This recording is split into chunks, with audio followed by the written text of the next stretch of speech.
Dear Stripe community, businesses on Stripe generated $1.4 trillion in total payment volume in 2024, up 38% from the prior year and reaching a scale equivalent to around 1.3% of global GDP. We attribute this year's rapid growth in part to our long-standing investments in building machine learning and artificial intelligence into our products. These bets continue to pay off, increasing revenue for existing customers, encouraging more businesses to switch to Stripe, and helping new companies reach significant scale unprecedentedly quickly. More on all of those points later. Future growth rates will fluctuate. 2024 was an unusually good year, but we're as enthusiastic as ever about the long-term trends in the internet economy. Stripe was profitable in 2024, and we expect to be so in 2025 and beyond. Durable profitability allows us to plow back much of our operating earnings into research and development. In each of the last 6 years, Stripe has reinvested a much higher proportion of our earnings in R&D than any comparable company. We believe this ability will prove particularly important in the coming years as stablecoins, AI, and other forces reshape the landscape. Stripe's growth to date is evidence of the intense market demand for programmable financial services. The associated transformation is still early. Stripe Billing is an example of such an investment bearing fruit. Over the last year, Billing was designated as a market leader in its own right by both Forrester and Gartner, recognizing its power and maturity.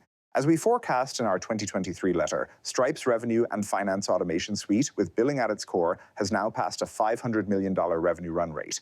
Billing is being used by more than 300,000 companies, manages nearly 200 million active subscriptions, and is emerging as the revenue engine of the AI era.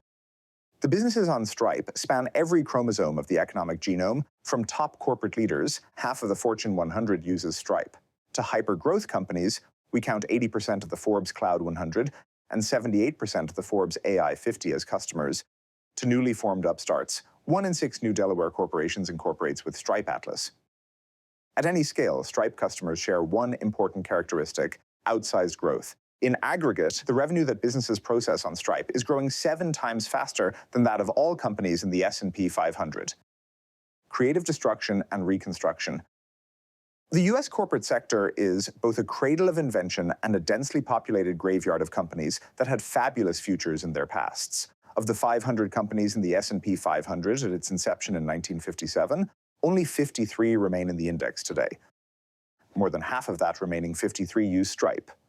Back in 1957, companies could expect to remain in the index for 61 years. In 1980, the average tenure was 36 years. Today, it's just under 20 years. Enduring businesses are increasingly rare. Established businesses are coming to Stripe as they seek to modernize and buck this trend. Here are some examples of organizations from across the centuries and how they're working with Stripe. The University of Oxford, founded in 1096, now accepts student payments online. Oxonians can pay for their books or boat club memberships with Apple Pay or Link. The Church of England, founded in 1534, now collects donations online and can programmatically fund more than 16,000 parish churches around the UK. The Gaelic Athletic Association, founded in 1884, has digitized 2,200 clubs with 600,000 members across Ireland and the world. The Hershey Company, founded in 1894, is now letting candy connoisseurs buy everything from Hershey's Kisses to Reese's Pieces in bulk directly online. PepsiCo, founded in 1898, is saving time for its business customers, for example, restaurants and grocery stores, by allowing them to automatically restock supplies of Pepsi brands like Gatorade, SodaStream, Rockstar Energy, Lay's, Doritos, and more. Comcast, founded in 1963, automated its entire TV advertising booking process. On Universal Ads, anyone can now buy a TV spot and run it on NBC Universal or Fox, like they would on Facebook. NVIDIA, founded in 1993, is allowing developers to buy GPUs on a self-serve basis and is even selling compute as a cloud service. Perplexity, founded in 2022, an AI search engine with 500 million monthly queries, is moving from human commerce to machine commerce with Stripe. In many cases, companies are using Stripe to reinvent their business models. In others, they're simply looking to increase their revenue from existing activities with striking results. Some examples from last year that stood out to us include Hertz moved its payments to Stripe in 2024. The company has since seen a 4% increase in authorization rates for its online payments. Turo, the world's largest car-sharing marketplace, used our optimized checkout suite and saw a 4.7% increase in recaptured revenue, equivalent to an additional $114 million each year. Intercom increased conversion by 2.1% and saved countless developer hours after moving to Stripe billing. Forbes switched to Stripe to manage its subscription payments, and it has seen a 23% uplift in revenue in the past 6 months alone. News Corp Australia, the parent company of Sky News Australia, has seen a 5% increase in authorization rates. It has also retained more than 10,000 readers that would have otherwise inadvertently churned. These improvements are partly attributable to the scale of the Stripe data network. We're continually retraining dozens of machine learning models that optimize every part of the transaction flow over an economy-scale dataset. The resulting optimizations are big enough that businesses see them in their top-line revenue figures. Businesses simply start making more money when they switch to Stripe. The other reason established companies come to Stripe is because the payments landscape continues to evolve so rapidly.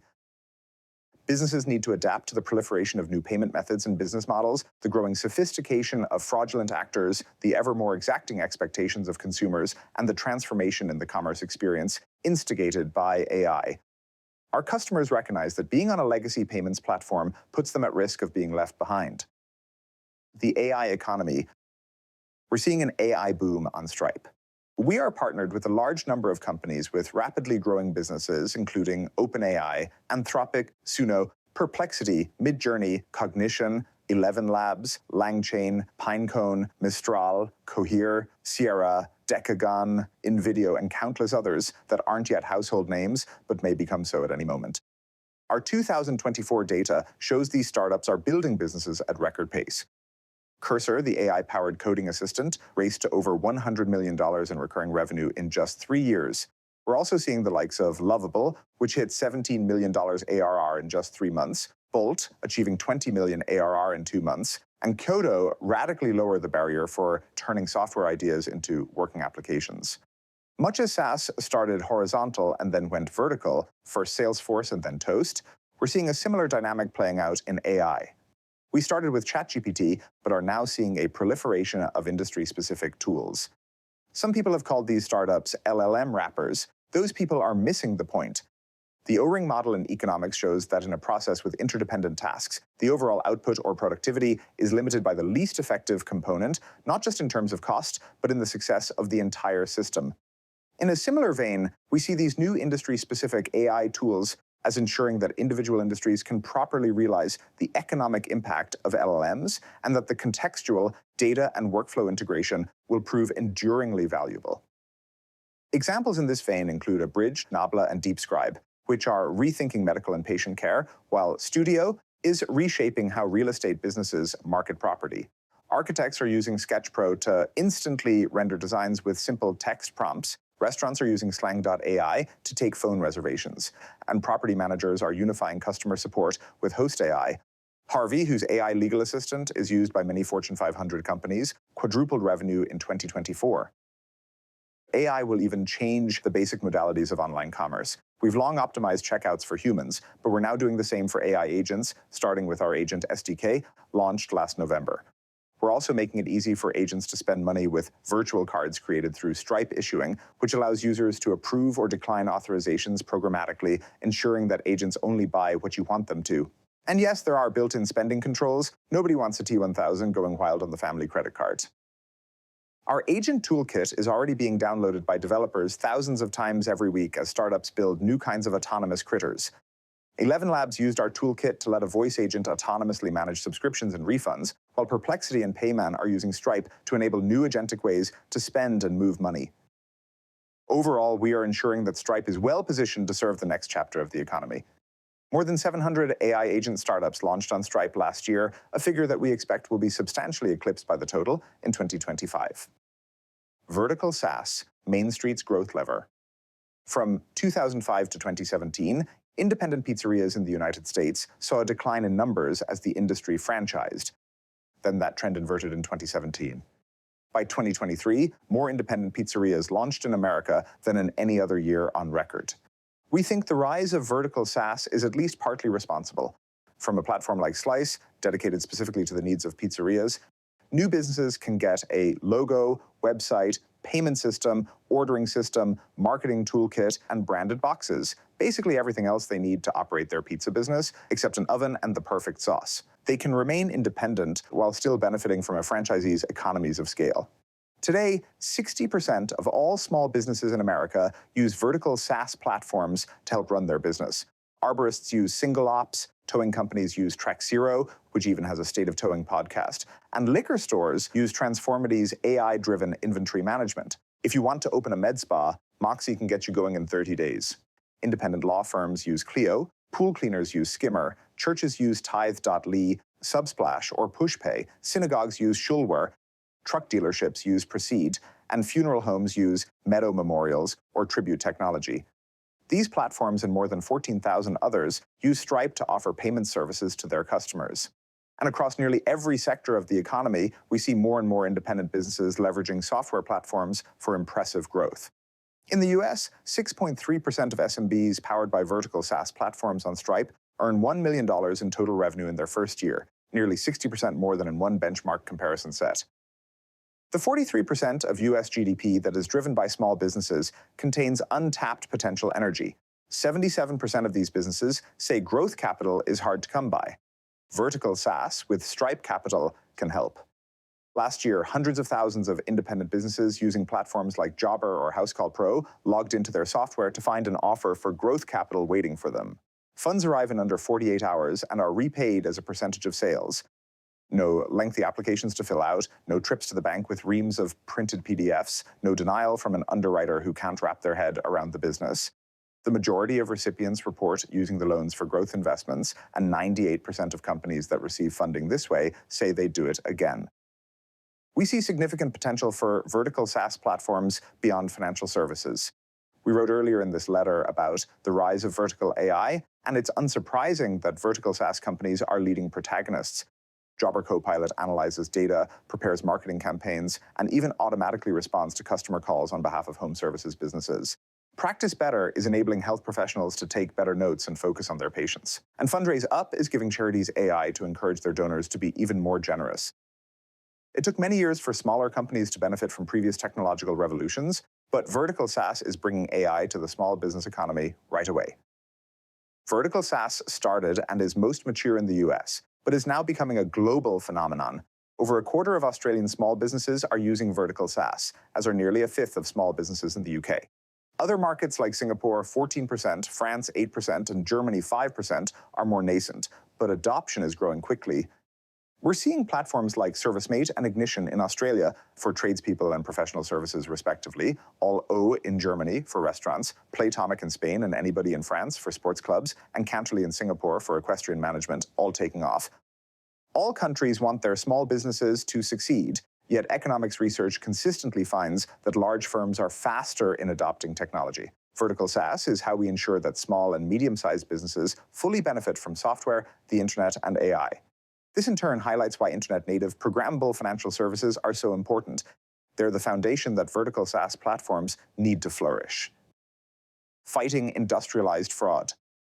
Fraud is a bigger drag on the global economy than you might think. One report found that fraud cost 3% of a typical online business's revenue. Fraudulent actors today operate on an industrial scale with teams of engineers, managers, and data analysts. We are yet to verify whether they have HR departments. If you know, please tell us so we can give them some peer feedback.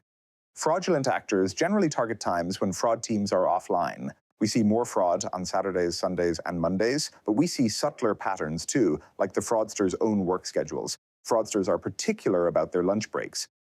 The most effective lever we have to keep businesses safe is Stripe's reputation network. Data from 1.4 trillion in annual payments volume means that each payment makes the next payment safer, a flywheel spinning with now considerable momentum.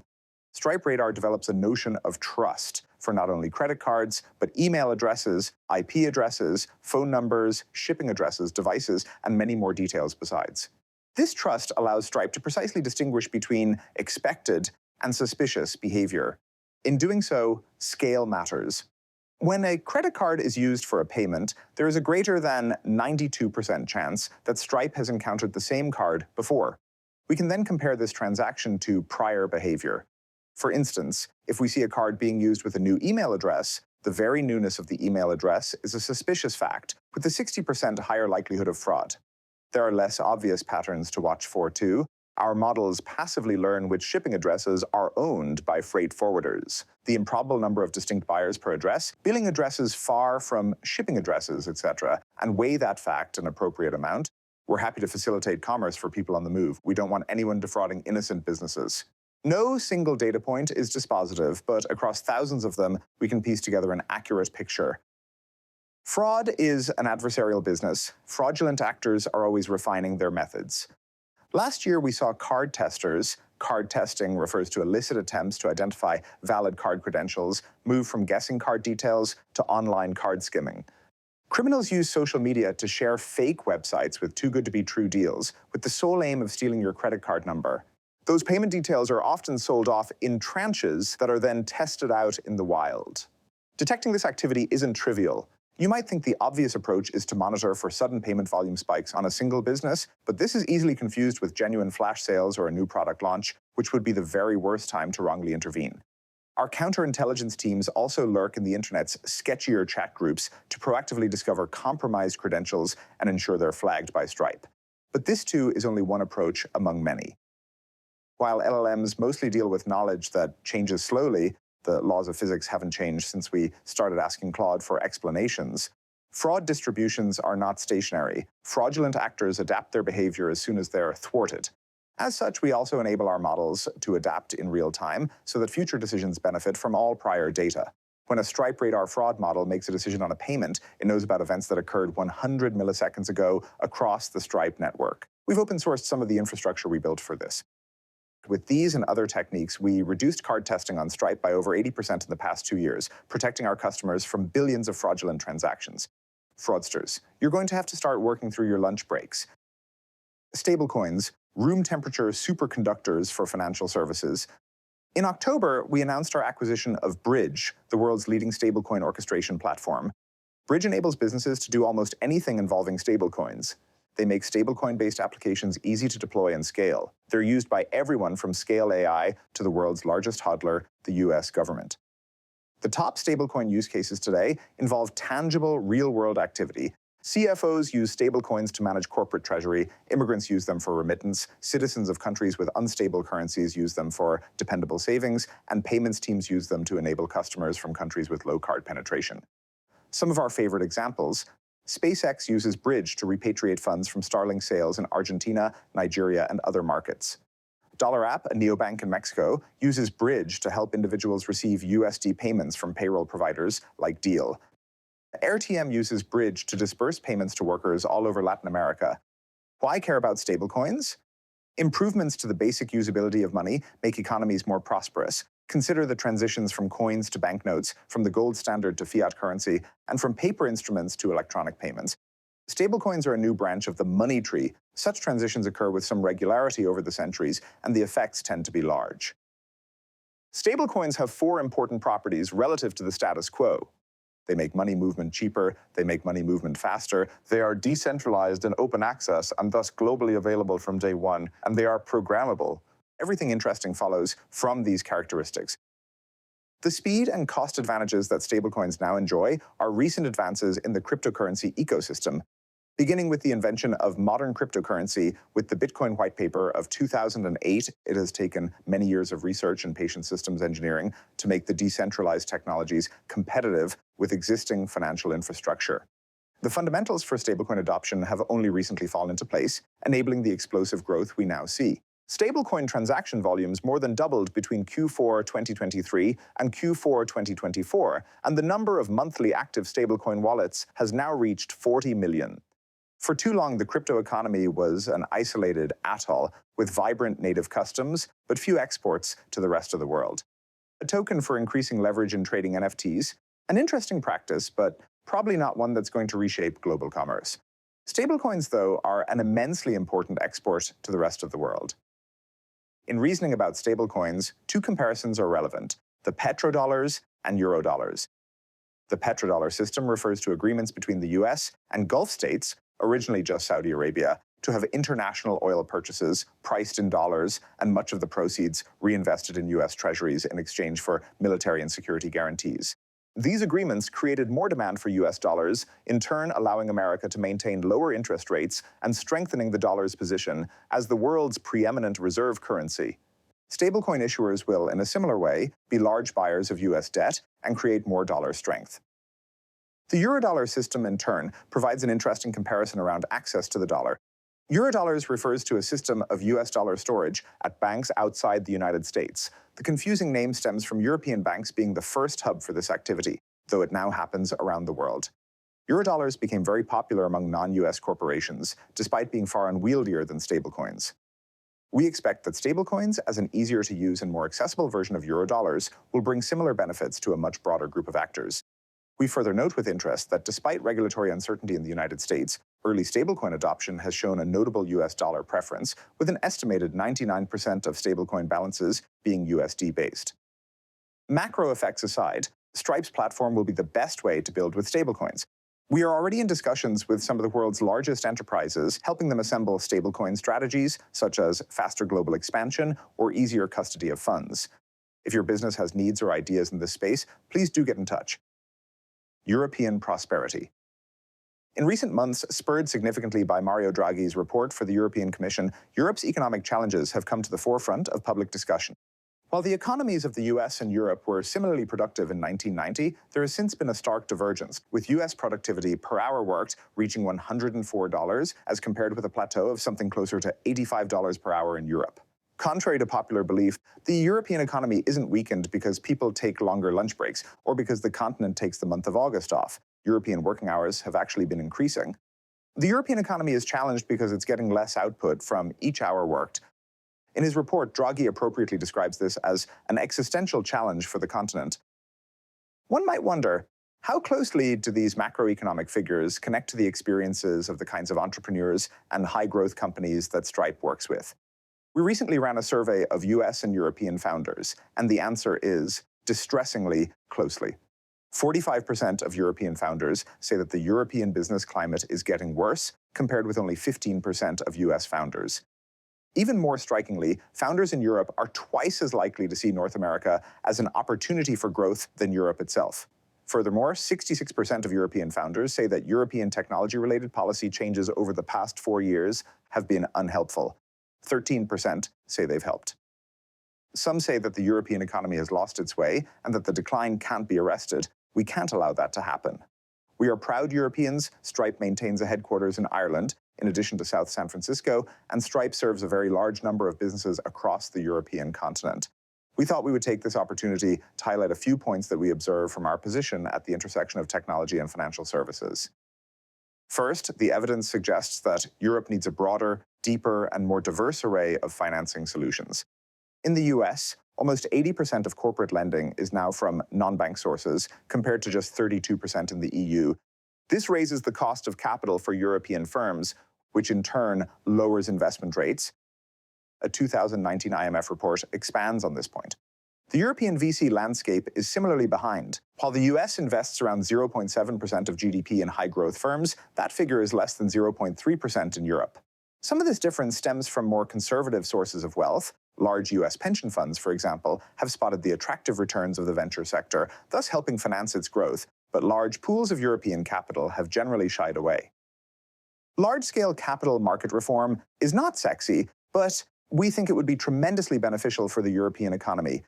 In the meantime, we'll do what we can ourselves. Stripe Capital is not large today, but we hope to expand our offering in order to fuel the growth of Europe's firms.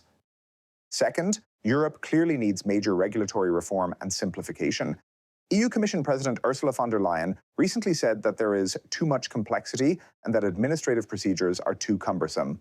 To make this concrete, one German entrepreneur recently reported, "My previous non-German company was incorporated in Delaware and opened a bank account within a few days. When fundraising, the only thing between investors committing capital and me receiving the money was an electronic signature via DocuSign and the investors wiring the funds.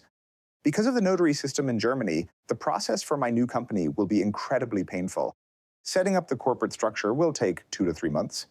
Explaining the need for physical signatures to American angel investors makes fundraising difficult. I will need to burn through my savings for 4 or 5 months longer than I would need to if I was opening a business in the US. We don't think that anyone in Europe deliberately made it a policy goal to discourage the creation or success of new firms, but this has been the inadvertent result. GDPR alone is estimated to have reduced profits for small tech firms in Europe by up to 12%. Those cookie banners hurt, whether you accept them or not. Third, Europe's labor rules and limits on corporate restructuring make adaptation harder. The IMF recently measured a 2.5 percentage point annual gap between US and European productivity, stemming from differences in allocative efficiency, that is, how effectively individuals and firms across the economy deploy their efforts against that which is most productive. A 2.5 gap is huge. The difference between 1% and 3.5% GDP growth, for example, amounts to 22% versus 100% growth over just 20 years. This allocative gap is visible in job dynamism, measured by summing job creation and destruction rates, which has declined in Europe in the 21st century, and business dynamism, measured by summing business creation and destruction rates, which durably lags that of the US. Left unchecked, this gap is likely to grow further. We expect significantly greater technology dislocations over the next decade than over the one just gone by, and much of Europe's economic outcome will be determined by the readiness with which European firms and economies can reconfigure themselves in response. Europe has a strong track record in overcoming existential crises. In all the ways we can, we will continue to support Europe's economic growth and innovation in our work with millions of European businesses. As Mario Draghi said to the European Parliament last week, to cope with these challenges, it's increasingly clear that we need to act more and more as if we were one state. The response must be fast because time is not on our side. It must be commensurate with the size of the challenges, and it must be laser-focused on the sectors that will drive the growth. Speed, scale, and intensity will be essential. We could not agree more. Looking ahead, there are many valuable things that one can work on in the world, but hardly a day goes by without us reflecting on how fortunate we are to play a small role in supporting the collective work of Stripe's customers. The businesses we work with are advancing the prosperity of our societies in ways large and small, and their ingenuity is why we're excited to get to work every day. To customers reading this letter, thank you for your trust. If this letter has piqued your interest in how technology is remaking the world around us, consider joining us at Stripe Sessions, our in-person annual conference, taking place May 6th through 8th at the Moscone Center in San Francisco. You'll hear from industry leaders, founders, and developers all building on Stripe, and we'll share our plans for the year ahead. You can register at sessions.stripe.com. Until next year, Patrick and John,